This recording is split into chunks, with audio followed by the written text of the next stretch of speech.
Well, welcome back to YC. Living Upstate is taking a field trip here to Anderson, South Carolina. To tell you something that you may not know, we're here at the Anderson Fire Department at the Fire Museum here inside of the department. I'm here with Michael and Travis. Thank you so much for having us in today, and thanks for all the amazing work that you guys do. We're safer communities because of the work that you put in. Tell us about the museum. People may have passed by the fire department, but may have not known that there's a jewel that's tucked away inside. Certainly. We have a rich piece of history here at this museum. A lot of our firefighting history from the city of Anderson. The museum itself was built in 1985 when the station was built.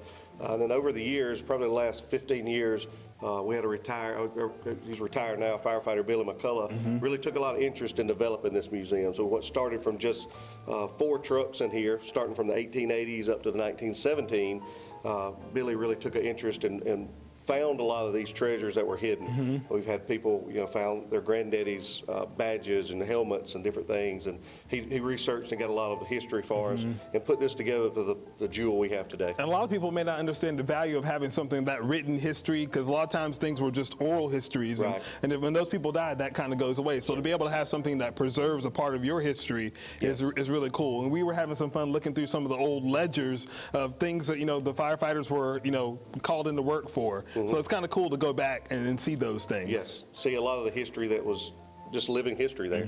Let's talk about the trucks, because that's what started it all. What's so special about these trucks? How far do they date back? All right, our first one's back from the 1880s. We have a horse-drawn ladder wagon back from the 1880s. And then behind us here, we have our first motorized vehicle from 1911. It was a chemical truck instead of a pumper like we use today. And then we have one a pumper from 1915, and then one from 1917. Do you have a favorite piece that's in here? Because looking around, there's so many different things that tell so many different stories, but do you have a one that's special to you? My favorite piece is the game wheel pull box. It was the way that fire alarms were transmitted back in the late 1800s, early 1900s. It was basically a telegraph system before 911 was developed, or phones were really prevalent.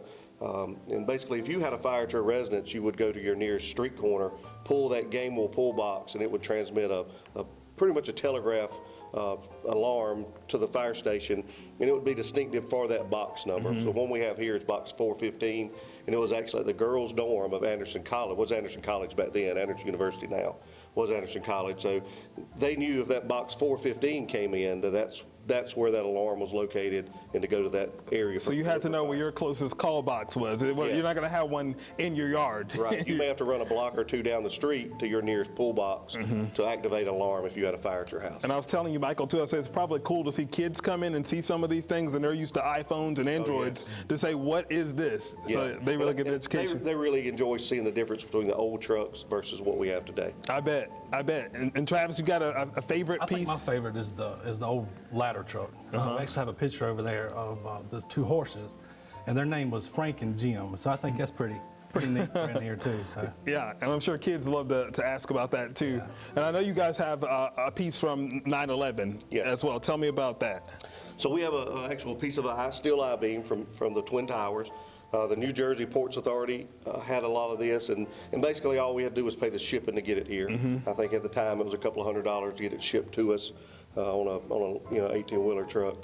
They brought it to us, and now we display it proudly in our museum. And to have that piece of history right here in Anderson is big. I mean, because that's a day all of us we'll never forget. So it's always really cool to come and teach the kids about that may not have been alive during 9/11. Most of the school children today were not. Right. So let's talk about, how do people come and visit this? Is it a free museum? How does visitation work? It is free. Basically, just give the station a call, 231-2259.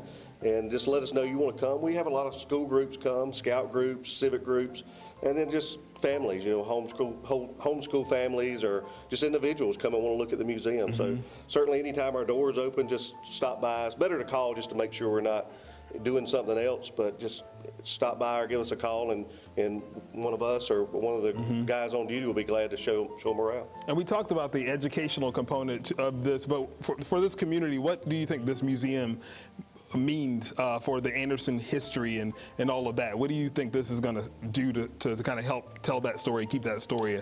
Well, firefighting is really steeped in tradition. So, you know, we like to see where we've come from and see where we're going. So this museum, it shows a lot of the pictures of the old fires. We had some of the major fires, major disasters, loss of life we had here in Anderson. So we can build from that and learn from our past.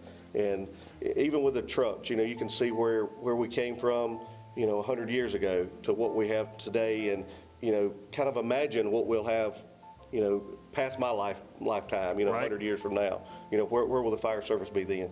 Well, we appreciate you guys having us in here today. And of course, we'll put all that information for you at our website, AndersonSCLiving.com. You can also find it at yourcarolina.tv. Thanks, guys, and thank you for your service. Thank you.